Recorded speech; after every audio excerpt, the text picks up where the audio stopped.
अर्जुन महाभारत के प्रमुख पात्रों में पांडवों में तीसरे स्थान पर थे। उनका जन्म हस्तिनापुर के राजा पांडु और रानी कुंती के पुत्र के रूप में हुआ।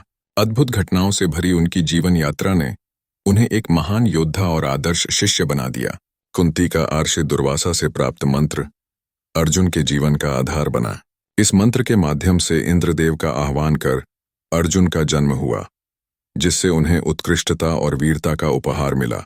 अर्जुन की शिक्षा का आरंभ गुरु द्रोणाचार्य के चरणों में हुआ, जिन्होंने उन्हें अस्त्र शस्त्र की अद्भुत कला सिखाई।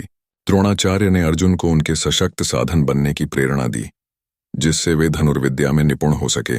उनके अद्वितीय कौशल ने उन्हें श्रेष्ठता की ओर अग्रसर किया।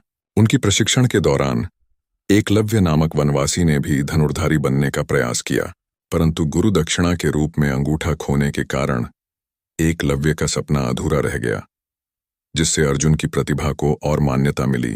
द्रौपदी के स्वयंवर में अर्जुन की वीरता ने उन्हें न केवल धनुर्धार में बल्कि प्रेम की कहानी में भी उकेरा।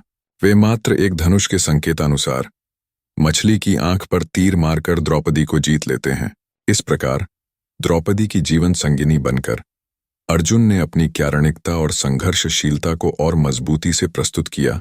महाभारत के युद्धों में अर्जुन की शौर्य गाथाएं लोक कथाओं का हिस्सा बन गईं। खांडव वन दहन में अर्जुन ने श्री कृष्ण के साथ मिलकर इंद्र द्वारा उत्पन्न बाधाओं का मुकाबला किया। इस युद्ध ने उनकी मित्रता और वीरता को उजागर किया। विराट युद्ध में अज्ञातवास के दौरान अर्जुन ने ब्राह्मण के वेश में कौरवों को हराकर एक अद्वितीय गौरव प्राप्त किया। जब महाभारत के युद्ध ने अपनी पूर्णता को प्राप्त किया, तब अर्जुन को सबसे कठिन मानसिक संघर्ष का सामना करना पड़ा। अपने संबंधियों के खिलाफ खड़े होकर अर्जुन का मन द्विविधा में बंट गया। इसी समय श्री कृष्ण ने भगवद गीता का उपदेश दिया। इस उपदेश ने अर्जुन को एक नई दृष्टि दी, जिसमें कर्म और धर्म का गहराई से विवेचन किया गया। परिणाम स्वरूप अर्जुन ने युद्ध के लिए अपना संकल्प लिया और अपनी निष्ठा के प्रति अडिग रहे। महाभारत के युद्ध में अर्जुन की भूमिका अत्यंत महत्वपूर्ण थी। उन्होंने अपने दिव्य धनुष गांडीव और भगवान श्री कृष्ण के मार्गदर्शन में अद्वितीय वीरता का प्रदर्शन किया। उन्होंने भीष्म, पितामह, कर्ण और जयद्रथ जैसे योद्धाओं से युद्ध किया। अर्जुन ने युद्ध के निर्णायक क्षणों में कर्ण को मारकर युद्ध का परिणाम पांडवों के पक्ष में कर दिया। महाभारत के युद्ध के बाद युधिष्ठिर को राजा बनाया गया और अर्जुन ने अश्वमेध यज्ञ में हिस्सा लिया। इस यज्ञ के दौरान अर्जुन ने विभिन्न राज्यों में जाकर विजय प्राप्त की और युधिष्ठिर के साम्राज्य का विस्तार किया। महाभारत के युद्ध के कई वर्षों बाद पांडवों ने अपना राज्य छोड़ने और हिमालय की ओर प्रस्थान करने का निर्णय लिया।